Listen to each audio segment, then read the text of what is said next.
Chapter 30 EmilyBronte Wuthering Heights Original Edition. I have paid a visit to the Heights, but I have not seen her since she left. Joseph held the door in his hand when I called to ask after her, and wouldn't let me pass. He said Mrs. Linton was thrang, and the master was not in. Zillah has told me something of the way they go on, otherwise I should hardly know who was dead and who living. She thinks Catherine haughty, and does not like her, I can guess by her talk. My young lady asked some aid of her when she first came, but Mr. Heathcliff told her to follow her own business, and let his daughter-in-law look after herself. And Zillah willingly acquiesced, being a narrow-minded, selfish woman. Catherine evinced a child's annoyance at this neglect, repaid it with contempt, and thus enlisted my informant among her enemies, as securely as if she had done her some great wrong. I had a long talk with Zillah about 6 weeks ago, a little before you came, one day when we foregathered on the moor, and this is what she told me. The first thing Mrs. Linton did, she said, on her arrival at the Heights, was to run upstairs, without even wishing good evening to me and Joseph. She shut herself into Linton's room, and remained till morning.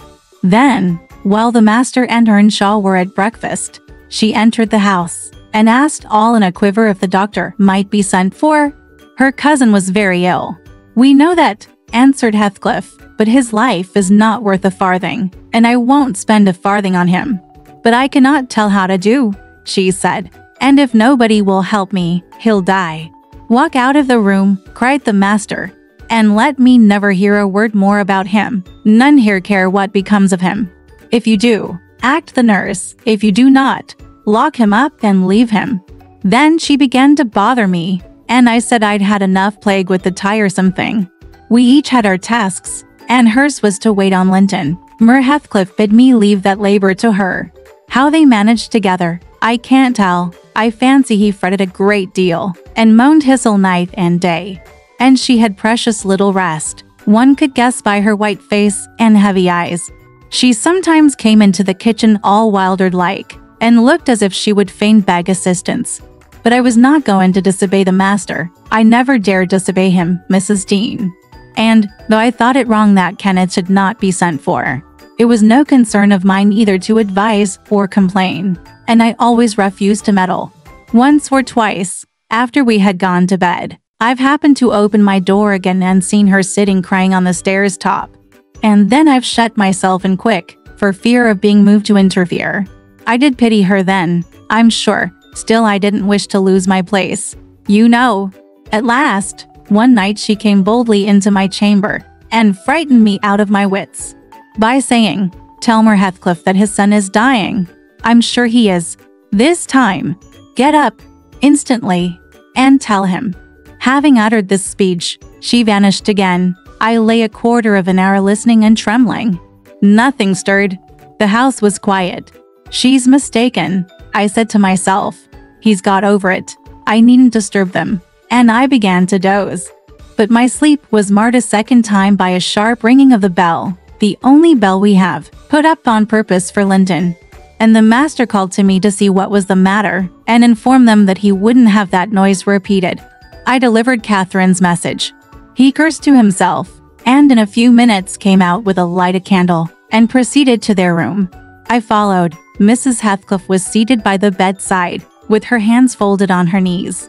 Her father-in-law went up, held the light to Linton's face, looked at him, and touched him. Afterwards he turned to her.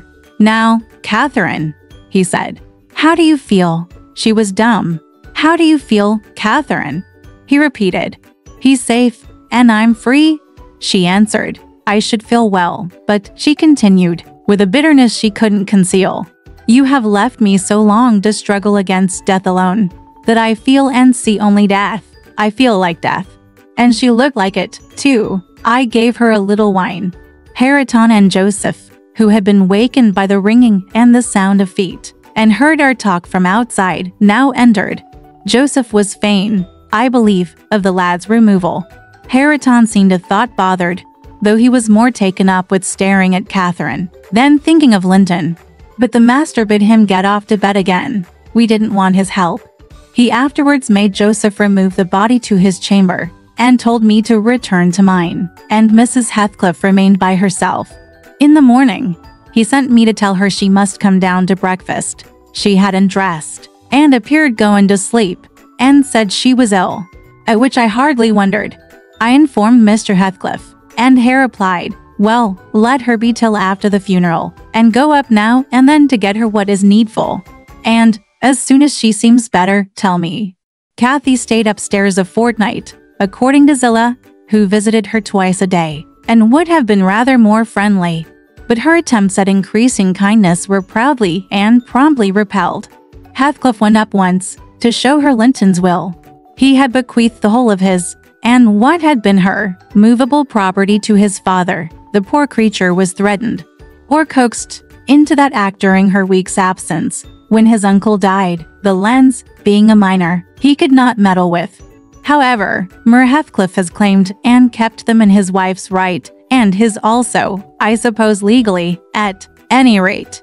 Catherine, destitute of cash and friends, cannot disturb his possession. Nobody, said Zillah, ever approached her door, except that once, but and nobody asked anything about her. The first occasion of her coming down into the house was on a Sunday afternoon. She had cried out, when I carried up her dinner, that she couldn't bear any longer being in the cold. And I told her the master was going to Thrushcross Grange, and Earnshaw, and I needn't hinder her from descending. So, as soon as she heard Heathcliff's horse trot off, she made her appearance donned in black, and her yellow curls combed back behind her ears as plain as a Quaker. She couldn't comb them out. Joseph and I generally go to chapel on Sundays. The kirk, you know, has no minister now, explained Mrs. Dean. And they call the Methodists or Baptists place, I can't say which it is, at Gimmerton, a chapel. Joseph had gone, she continued, but I thought proper to bide at home. Young folks are always the better for an elder's overlooking. And Hareton, with all his bashfulness, isn't a model of nice behavior. I let him know that his cousin would very likely sit with us, and she had been always used to see the Sabbath respected. So he had as good leave his guns and bits of indoor work alone, while she stayed. He colored up at the news, and cast his eyes over his hands and clothes. The train oil and gunpowder were shoved out of sight in a minute. I saw he meant to give her his company, and I guessed, by his way, he wanted to be presentable. So, laughing, as I durst not laugh when the master is by, I offered to help him, if he would, and joked at his confusion. He grew sullen, and began to swear. Now, Mrs. Dean, Zillah went on, seeing me not pleased by her manner, you happen think your young lady to fine for Mr. Hareton, and happen you're right, but I own I should love well to bring her pride a peg lower. And what will all her learning and her daintiness do for her, now? She's as poor as you or I, poorer I'll be bound. You're saving. And I'm doing my little, all that road. Hareton allowed Zillah to give him her aid. And she flattered him into a good humor. So, when Catherine came, half forgetting her former insults, he tried to make himself agreeable, for the housekeeper's account. Mrs. Walkden, she said, as chill as an icicle, and as high as a princess. I got up and offered her my seat in the armchair. No, she turned up her nose at my civility.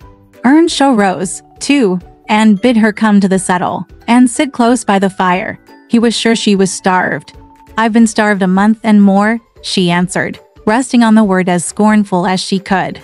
And she got a chair for herself, and placed it at a distance from both of us. Having sat till she was warm, she began to look round, and discovered a number of books in the dresser. She was instantly upon her feet again, stretching to reach them, but they were too high up. Her cousin, after watching her endeavors a while, at last summoned courage to help her. She held her frock, and he filled it with the first that came to hand. That was a great advance for the lad.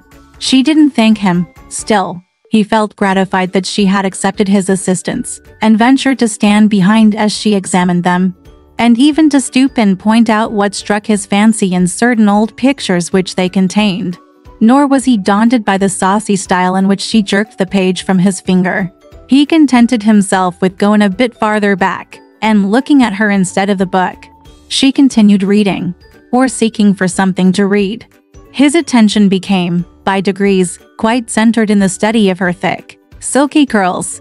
Her face he couldn't see, and she couldn't see him. And, perhaps, not quite awake to what he did, but attracted like a child to a candle. At last he proceeded from staring to touching. He put out his hand and stroked one curl, as gently as if it were a bird. He might have stuck a knife into her neck. She started round in such a taking. "Get away, this moment. How dare you touch me? Why are you stopping there?" she cried, in a tone of disgust. "I can't endure you. I'll go upstairs again, if you come near me." Mr. Harriton recoiled, looking as foolish as he could do. He sat down in the settle very quiet, and she continued turning over her volumes another half hour. Finally, Earnshaw crossed over, and whispered Tome, "Will you ask her to read to us, Zillah? I'm stalled of doing not. And I could like to hear her. Do not say I wanted it, but ask of your son. Mr. Harriton wishes you would read to us, ma'am," I said immediately. "He'd take it very kind. He'd be much obliged." She frowned, and looking up, answered, "Merheton, and the whole set of you, will be good enough to understand that I reject any pretense at kindness. You have the hypocrisy to offer. I despise you, and will have nothing to say to any of you, when I would have given my life for one kind word, even to see one of your faces. You all kept off. But I won't complain to you. I'm driven down here by the cold, not either to amuse you or enjoy your society." "What could I ha' done?" began Earnshaw. "How was I to blame?" "Oh, you are an exception," answered Mrs. Heathcliff. "I never missed such a concern as you. But I offered more than once, and asked," he said, kindling up at her pertness. "I asked Mr. Heathcliff to let me wake for you? Be silent. I'll go out of doors, or anywhere, rather than have your disagreeable voice in my ear," said my lady. Harriton muttered she might go to hell for him, and unslinging his gun, restrained himself from his Sunday occupations no longer. He talked now, freely enough, and she presently saw fit to retreat to her solitude, but the frost had set in, and, in spite of her pride, she was forced to condescend to our company more and more. However, I took care there should be no further scorning at my good nature. Ever since, I've been as stiff as herself, and she has no lover or liker among us, and she does not deserve one. For, let them say the least word to her, and she'll curl back without respect of anyone. She'll snap at the master himself, and as good as dares him to thrash her, and the more hurt she gets, the more venomous she grows. At first, on hearing this account from Zillah, I determined to leave my situation, take a cottage, and get Catherine to come and live with me, but Mr. Heathcliff would as soon permit that, as he would set up Harriton in an independent house, and I can see no remedy, at present, unless she could marry again, and that scheme it does not come within my province to range. Thus ended Mrs. Dean's story. Notwithstanding the doctor's prophecy, I am rapidly recovering strength, and though it be only the second week in January, I propose getting out on horseback in a day or two, and riding over to Wuthering Heights, to inform my landlord that I shall spend the next 6 months in London, and, if he likes, he may look out for another tenant to take the place after October. I would not pass another winter here for much. Alright, this part of the story ends here. Want to know what happened next? Let's listen to the breakdown next time.